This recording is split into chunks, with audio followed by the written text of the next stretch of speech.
नमस्कार दोस्तों, एक बार फिर से स्वागत है आपके YouTube channel Raman tech and banking YouTube channel में। जैसा कि दोस्तों आपको मालूम है कि मैं अपने यूट्यूब चैनल के माध्यम से लगातार आपके लिए हेल्पफुल इन्फॉर्मेशन लेके आता रहता हूं। आज की इन्फॉर्मेशन भी हमारे सीएसपी भाइयों के लिए है।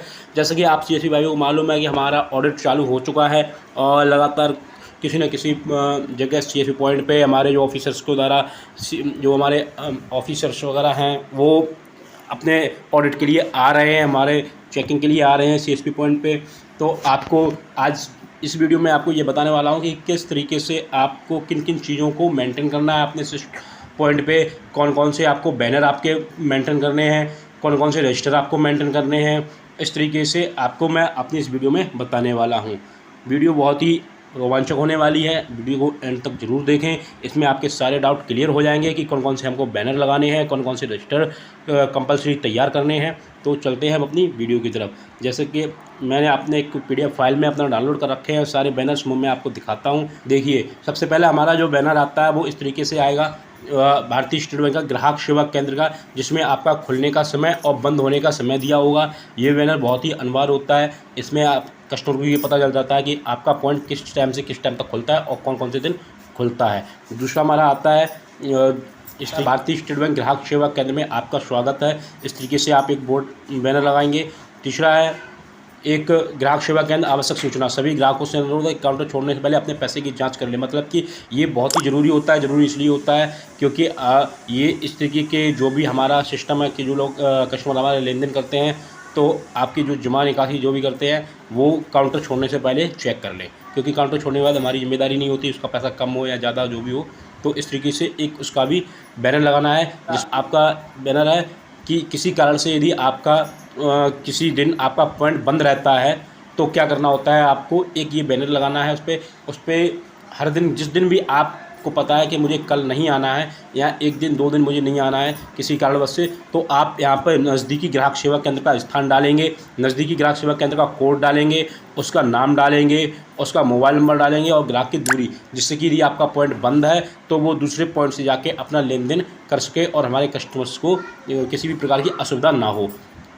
अगला बैनर हमारा इस तरीके से हमारा जो आता है वो ये है आधार कार्ड शेडिंग का।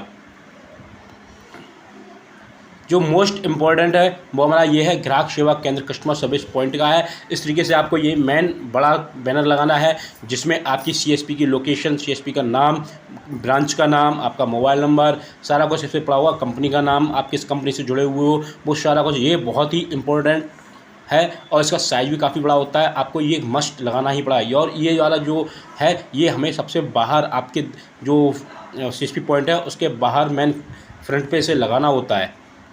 अगला ये रुपए कार्ड से संबंधित आदेश हैं इसमें कि आप रुपए कार्ड का कितना लेन देन कर सकते हो, रुपए कार्ड कैसे, रुपए एटीएम कार्ड में हमारी क्या क्या सुविधाएं मिलती हैं, वो सारा कुछ यहाँ पे दिया हुआ है। दूसरा हमारा यहाँ पे है ग्राहक सेवा बैंक सूचना। इसमें जो भी आप खाते से संबंधित, बीमा से संबंधित या कोई सूचनाओं की एक लिस्ट होती है वो इसमें कुछ मेंशन करके वहाँ पे लगा दिया जाता है। दूसरा हमारा आता है, अगला हमारा आता है प्रोडक्ट एंड सर्विसेज, मतलब हम अपने कस्टमर को कौन कौन से सर्विसेज प्रोवाइड करवा रहे हैं। जैसे अटल पेंशन योजना हो गई, प्रधानमंत्री जीवन ज्योति बीमा योजना हो गई, प्रधानमंत्री सुरक्षा बीमा योजना है, Aadhaar seeding, loan repayment, mini statement of account. इस तरीके से जो भी हमारे यहाँ सुविधाएं मिलती हैं सीएसपी पॉइंट पे बैठ के, जो हम सीएसपी पॉइंट पे हम अपने ग्राहक को सुविधाएं देती हैं, वो यहाँ पे उसके लिस्ट है। दूसरा हमारा अगला हमारा आता है कि क्या करें क्या ना करें, डू एंड क्या करें और क्या ना करें। ये भी बहुत ही इम्पोर्टेंट बैनर है हमारा। इसमें सारा कुछ दे रखा होता है कि हमारे लेन देन के लिए क्या, कस्टमर को लेन देन करने के लिए क्या करना पड़ेगा। सीएसपी द्वारा जारी खाते में जांच करें, केवल भारतीय स्टेट बैंक शाखा द्वारा पासबुक जारी की गई, इसमें सारा मेंशन होता है। ये बहुत ही मस्ट इम्पोर्टेंट बैनर है। ये बैनर लगना ही चाहिए, ये बैनर हर सीएसपी पे होना चाहिए। दूसरा अगला हमारा आता है कि जो हम ग्राहक सेवा केंद्र पे बैठ के हम सर्विस दे रहे हैं अपने ग्राहक को, उस पर किस सर्विस पे कितना चार्ज लगता है वो यहाँ पर देना होता है। ये जो मैं आपको चार्ज दिखा रहा हूँ ये पुराना है, अभी चार्ज आपको पता ही है, सारे नियम चेंज हो चुके हैं, तो नया अभी नहीं आया हुआ है, ये पुराना था, इसलिए मैंने आपको एक दिखा दिया कि इस तरीके से एक चार्ज, एक बैनर ये भी लगाना आपको पड़ेगा। दूसरा आप ये भी लगा सकते हो, कोई ज़रूरी नहीं है। ग्राहक सेवा केंद्र भारतीय स्टेट बैंक में आपका स्वागत है, आपका संतुष्टि, ये कोई कंपलसरी नहीं है। आप चाहो तो लगा सकते हो, नहीं चाहो तो कोई दिक्कत नहीं, इसकी कोई वैल्यूएशन नहीं है। दूसरा हमारा है ग्राहक सेवा केंद्र से प्रदत्त सुविधाएँ, कि हम अपने ग्राहक सेवा केंद्र को क्या क्या देते हैं, जैसे खाता खोलना, जमा निकासी, बैलेंस इंक्वायरी, इस तरीके से ये सारा कुछ हम उनको प्रोवाइड करवाते हैं। लास्ट बैनर हमारा ये भी आता है, अगला बैनर आता है जनधन योजना। ये भी आपका मस्ट है, आपके तीनों बैनर लगे होने चाहिए। प्रधानमंत्री जीवन ज्योति बीमा योजना का भी बैनर लगाना चाहिए, प्रधानमंत्री सुरक्षा बीमा योजना का भी बैनर लगाना चाहिए, और अटल पेंशन योजना का भी बैनर लगाना चाहिए। ये तीनों बैनर भी अनिवार्य रूप से हैं। और अब अगला हमारा आता है माइक्रो एटीएम का। माइक्रो एटीएम का भी इस तरीके से आपको बैनर लगाना होगा, जिसमें लिखना होगा कि माइक्रो एटीएम सुविधा यहाँ पर उपलब्ध है। मतलब अगर आप कोई भी कस्टमर एटीएम से अपना लेन देन करना चाहता है तो एटीएम की सुविधा हमारे यहाँ है, वो अपने एटीएम से लेन देन कर सकता है। हमारे कुछ बैनर्स थे, इसमें जो मोस्ट इंपॉर्टेंट बैनर थे वो भी मैंने बता दिए, क्योंकि इंपॉर्टेंट बैनर्स कौन से हैं। दूसरा हमारा आता है रजिस्टर्ड का। रजिस्टर में आपको सबसे पहले आपको अपना मस्ट रजिस्टर होता है आपका ट्रांजेक्शन रजिस्टर। नंबर 1 पहला आपको ट्रांजेक्शन रजिस्टर आपको मेंटेन करके रखना है, जिसमें आपको सारे चीज़ें फिलअप करनी है, जैसे डेट, कस्टमर का नाम, उसका अकाउंट नंबर, कितने पैसे निकाल रहा है, कितने जमा करना है, उसका बैलेंस शीट कितना बचा हुआ है, लास्ट में उसके सिग्नेचर विद रेफरेंस नंबर के। दूसरा हमारा आता है अकाउंट ओपनिंग रजिस्टर। हम जो भी अकाउंट ओपनिंग करते हैं उसका भी एक रजिस्टर मेंटेन होना चाहिए। तीसरा हमारा आता है एटीएम रजिस्टर।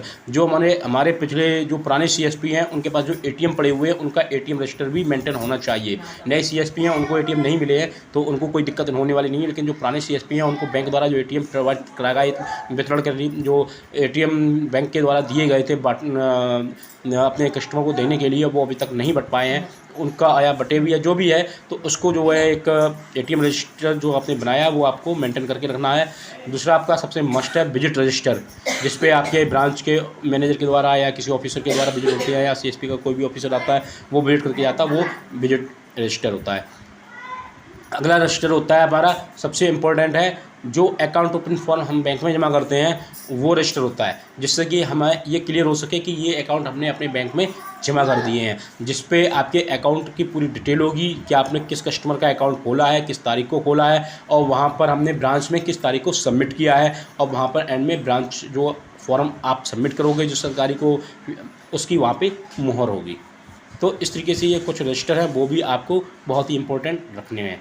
तो एक ये इस वीडियो में आपको मैंने ज़्यादातर समझाने की कोशिश की है, यदि इसमें कुछ छूट गया हो तो आप मुझे कमेंट करके बता सकते हैं। आशा करता हूँ आपको वीडियो पसंद आई होगी।